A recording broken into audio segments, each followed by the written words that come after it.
প্রথম দিনেই জওয়ানকে good night বলে দিল বিজয়ের লিও। বাচ্চা শাহরুখের 129 কোটি রুপির রেকর্ড ভেঙে দিল বিজয়। তো কি অবস্থা, কেমন আছেন? আমি ডিরামা সবুজ, আর আজকে আলোচনা করবো প্রথম দিনেই শাহরুখের রেকর্ড ভেঙে দিল বিজয় এই বিষয়টি নিয়ে। সেপ্টেম্বরে যখন শাহরুখ খানের জওয়ান মুক্তি পায় তখন চারিদিকেই চলছিল প্রশংসার উৎসব। বক্স অফিসেও সেটার প্রভাব পড়ে। জওয়ান মুভিটি প্রথম দিনেই বক্স অফিসে 129 কোটি রুপি ইনকাম করে রেকর্ড তৈরি করে। তখন ধারণা করা হয়েছিল এটি চলতি বছরের সর্বোচ্চ ওপেনিং পাওয়া ছবি থাকবে।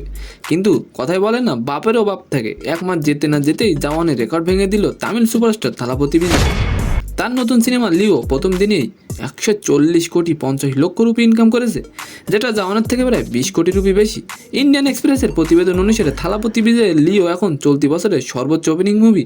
শুধু ভারতেই লিও মুভি 68 কোটি 80 লক্ষ রুপি ইনকাম করেছে। কিন্তু দ্বিতীয় দিনে আয় একটু কমে গেছে। ভারত জুড়ে ছবিটি দ্বিতীয় দিনে 36 কোটি রুপি ইনকাম করেছে। মাত্র 2 দিনেই ছবিটি 100 কোটির ক্লাবে প্রবেশ করেছে। তো আজকের ভিডিওটি কেমন লাগলো অবশ্যই কমেন্ট বক্সে জানাবেন। আর ভিডিওটি যদি ভালো লাগে অবশ্যই একটি লাইক দিয়ে আমাদের চ্যানেলটিকে সাবস্ক্রাইব করে দিবেন। ধন্যবাদ।